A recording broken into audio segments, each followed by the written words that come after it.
All right, y'all. So the mother has just now spoke out. Basically, she had a meeting with the attorney of the case, the DA. This is the interview that she gave right after meeting with them for the first time. To have him like, is it a relief to have him now in custody? It's a relief for now, but having him in custody doesn't mean that he's indicted. That's two different things. How are you feeling now just coming out of the prosecutor's office? Are you more or less confident in this process moving forward? I'll say I'm okay, and we'll leave it at that. Okay, and then I'll get to them, but I do want to ask, right, talk to Lee when he walked in. How is Ralph doing? I'll say Ralph is okay, and he still has jokes, and that's okay. He still has jokes. Does that give you hope that he's still, you know, even though this tragic situation has happened, he's still able to put a smile on his face? He's still Ralph, and I'm happy that I still have my Ralph. So, Yeah. It's good. You guys have exhibited an enormous amount of strength through this faith. Where does that come from? That you guys can just go through this, continue to go through this, and put on such a strong face. You know what's so crazy? He's asking them this question. Look, I know it's so crazy. It's so crazy. And that's part of the reason why she's looking at him like that. And why he's asking, because as a Black person, you know where that strength is coming from. You know what that is. You just immediately, you know. And the interviewer knows, like, even in how he's handling it, like, look, gestures and body language. I know he knows. I know. That's why I'm sitting here. I'm not really saying much because I know. It's like this weird understood thing. It's this understood shared struggle that we all know where we have to pull that strength from when it's time to pull that strength from. But when it's time to pull the strength out. So much hurt and pain and questions. Because the fight is bigger than you. Mm-hmm. That's where it comes from. The fight is much bigger than just our family situation. Mm-hmm. The fight is a lot bigger. The mom is hurt. It's for every other mom and the aunt. Their child. Ralph is alive. Mm-hmm. So that definitely gives us a lot more force to fight harder and to make sure that things don't slide. So that's where it comes from. It's from a lot of other people. Lee, you've certainly done your fair amount of cases. When you look at this case and you heard from the prosecutor, you said before when we talked to you that you had some questions about the motivation, about why he moved so fast. And if you'll talk a little louder because the mic's on her. Sure. After meeting him, do you still have those questions about his motivation on why he brought these charges now? We asked Mr. Thompson directly what took him so long and why the sudden fervor of emotion on Monday that we didn't see Thursday, Friday, Saturday, and Sunday. Law enforcement stepped in, the detective stepped in, and they offered the same excuse that they have about the 24-hour hold in Missouri. And look, the 24-hour hold in Missouri is unique. Some people have a 48-hour hold, some people have a 72-hour hold.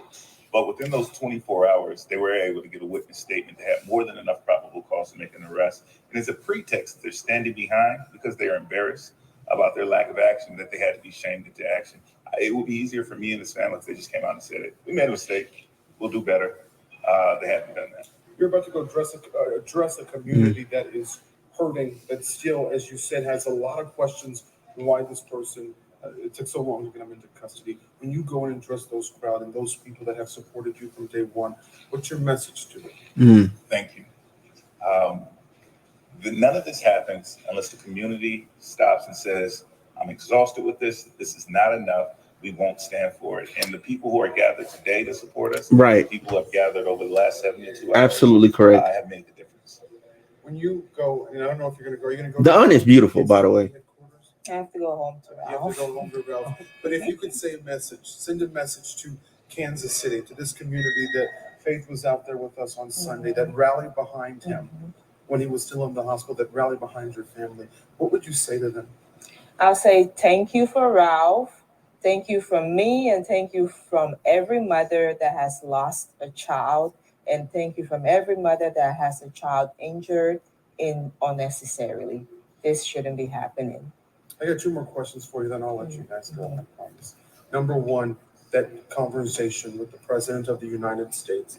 What did that mean for him to call you, to understand the gravity of what's going on, for him to call you and to let you know that he's watching, he's hearing, he's listening, and he's right there? It meant a lot, but that's Ralph's story to tell. That's not my story. Yeah. So I'll let him tell it. Perfect. And then my last question to you guys, Mm. and whoever That's wants good. to answer it. Moving forward, what is the message that you want people to know from this family as you guys go through the weeks and the months and the cameras go away and the spotlight's sort of removed, the leaves are rained, and that stuff happens? What's the message you want people to know about your family and what you guys are doing? For me, I want them to know that there is a God. Yes. There is a God, and it takes a village to raise a child, and it takes a village to keep a child going. And thank God for the village. That's all I want to say. Hey, amen, Thank you. amen, It's not amen. like what they want to know from our family. It's just more for anyone else that sees a black boy and thinks they have no one behind them. They do. There's a lot of people that are willing to go to war. For every kid that you see that you think is just a weak link, that does not matter. There's a lot of people who Amen to value that. that life. So it's Yep. not up to you to take. That's what I Mm. want people to remember when you see a kid walking down the street. So powerful. And can you speak to that? Yo, that Can you auntie speak to angry. that with that Hey, last that question? auntie, The importance of, she bout it. reassuring African She Americans she bout it, from about East it. Coast to West Coast that your life does indeed matter. And that's exactly it. When this family first started to fight, they started to fight because they weren't being treated like equal citizens. We know that if a young white boy was shot by an elderly black man on his porch without motivation, Mm-hmm. then there would have been arrest made immediately. So my message to the nation is that African Americans in this country deserve equal protection under the law. That our systems that continue to fail to provide equal protection must be held accountable. And the Mm-hmm. only way they'll ever be held accountable is that if us, all of us, black, white, brown, and the like, stand up and demand equal justice under the law. Yep. That's it. That's it right there. That's it right there. That's it right there. All right. So that's the mom statement, right? How I feel about that, I fully agree with them. Man, I really like what they were saying towards the end there, like how it does take a village. Like I fully agree. I fully agree and believe in that. Like for you guys to think that these young people, the black community as a whole, we don't rally behind each other, and like we really aren't looking out for each other, like because people seem to get this idea that we're just like violent towards each other or we just hate each other. We don't. Okay, I would call our internal rivalries more like sibling rivalries, right? It's like, okay, yeah, y'all like go at each other's head or whatever, but when y'all are outside, when we are outside, it's us versus them. You know what I'm saying? And that's how it always will be. You know what I'm saying? And I love that common understanding of black people and how black people, we always want to see each other win and grow and become more than what we already are. Now I know there's a lot of y'all who don't know what's happened in the case at all. There's some people, this might be your first video, but guess what? This latter half of this video, I'm going to be going into everything that actually happened during, okay, that happened up until now, like when it immediately happened, everything. So here we go. Let's get started. Police say someone inside a Northland home shot a teen in error after the boy drove to the wrong address to pick up younger siblings. Good evening. I'm Shannon Russo. In error is that teen was supposed to go to a home on Northwest. in error. In error is wild. No, he shot him just maliciously, just malicious. That I'm gonna get into it later. How this in error thing is wild. This is stupid reporting. 115th Terrace. Instead, he went to a home one block over on Northeast 115th Street. Fox 4's Jacob Kittlestad joins us live now. Which is a simple mistake to make. Anybody could make that same mistake. Anybody could. He memorized the young man memorized the address. Ralph memorized the address and then said, you know what? hey, you know what I'm saying? I'm gonna go up there, and all he did was ring the doorbell. He memorized the address, left out the Terrence part. Easy mistake. Ring the doorbell. You open it up, and he's like, "Oh, I'm sorry, I have the wrong house." Boom, he's gone. I can count on, bro. I've had numerous people when I was staying in this apartment complex literally knock on my door and then realize, "Oh man, my bad, wrong crib, wrong house, my fault." And then they went to the other building, or they went to the house, the apartment right across from mine or up from mine. You know what I'm saying? They just went to the wrong one. It happens. Or wrong floor. It happens. We're human. We make mistakes, but mistakes should not end in bullets. They shouldn't end in bullets. The Clay County Courthouse Annex. And Jake, we still don't know what led up to last night's shooting or if that shooter is going to face criminal charges. No, Kevin. And in fact, the Clay County Prosecutor's Office says that they have not received any criminal referral. But this is still a very active investigation, with police telling us that this teen is in the hospital with injuries that are considered to be life-threatening. Northeast 115th Street. This is where a young driver mistakenly drove instead of Northeast 115th Terrace. Bro, like, look, when you hold on. Let's look at that again. Let's look at that again. Look at the street signs. Look at the street signs. Look at that. A young driver. Wait, hold on. Go back. Street. This is where a young driver Oh, hold on. I gotta go back a little bit further.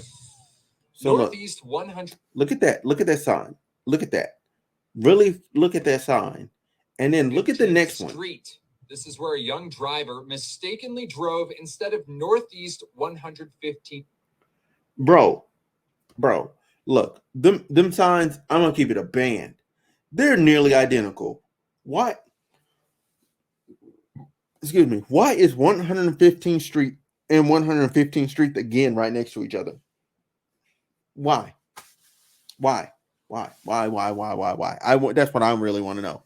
Who thought that was a good idea? That's terrible. Anybody can make that mistake. Anybody could. It's literally super small letters. You see the big 115th, you think you've made it. I know I would have. I would have thought I made it. So that's what happened there.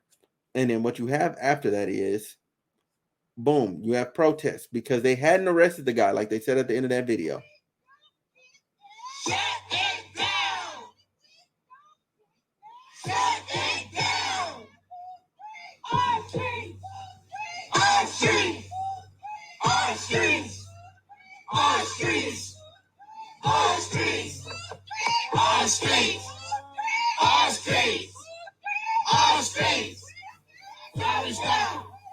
Shut it down! Shut it down! Shut it down! Shut it down! Shut it down! Shut it down!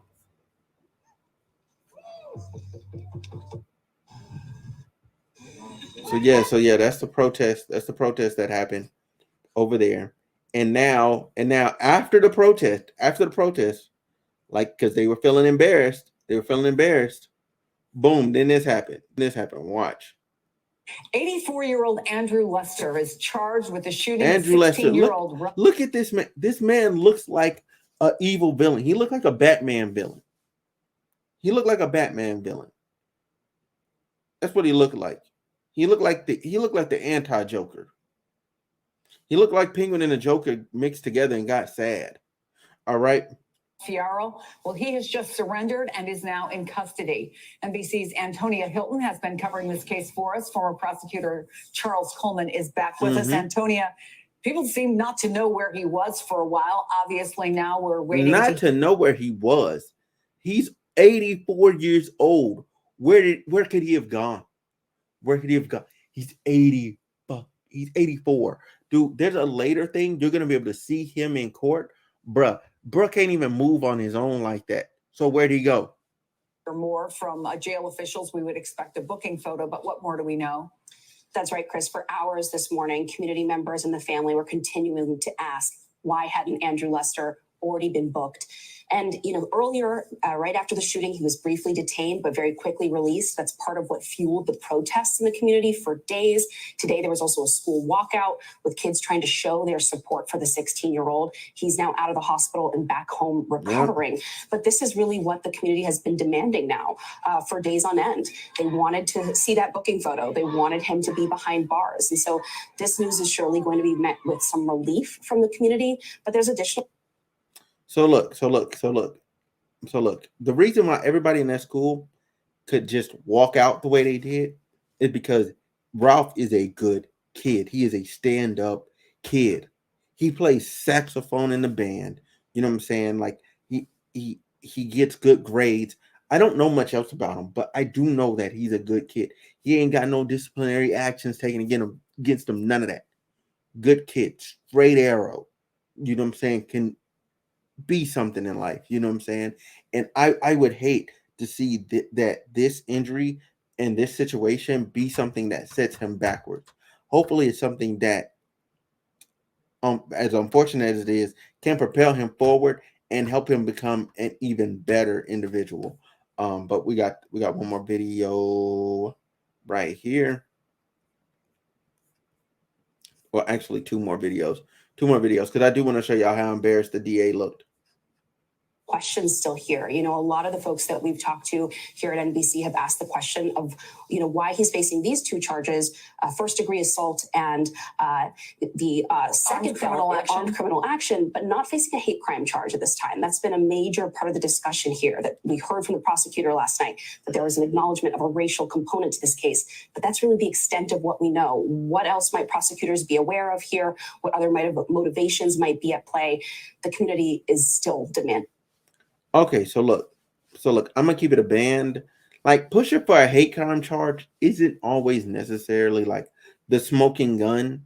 Okay, it's not necessarily a smoking gun. Like, and it's not open shut, because you have to prove that this person like hated black people. You have to prove that they hate black people, which you have to then you have to prove intent and all these other things. When the assault is easy, like, but don't take my word for it. Listen, here's a persecutor. All right, here we go. Is charged with an A felony. It's the highest level of offense in the state of Missouri. It carries with it a range of punishment of 10 to 30 years or life imprisonment. Other charges may not carry that same level of range of punishment. So look. Here's the thing. That persecutor, man. You know what? Hold on. Let me get Buddy back. Let me bring Buddy back. I'm finna leave him on the screen. I'm finna leave Buddy on the screen. Let me bring Buddy back. All right. So look. This persecutor, he has a strong point here. Okay, and this is what I want to see black people understand is getting people behind bars and leaving them there. If he's convicted of this assault, it's 10 to 30. 10 to 30. 10 to 30. He's 84 years old. He's going to die in there. That's a W. That's a W. There's no way that man is living another 10 years. He's not living another 10. I don't think he has another 10 in him. He looks down bad. I'm being honest. He looks down bad. Y'all seen him earlier. He looked down bad. 10, I don't think he's making it to 94. I'm just saying. Hate is a powerful drug, though. He might. But I don't think he will. I really don't. I don't think he will. I don't think he will, man. I don't think he will, man. So anyway, listen, y'all. This is everything. This is everything. This is fully caught up. If you want more updates, you want more coverage like this video, subscribe. You know what I'm saying? And it's still we hate pearly things over here. We hate pearly things. We hate just pearly things over here. You know what I'm saying? And I'm up out of here. Y'all stay blessed. You know what I'm saying? And hug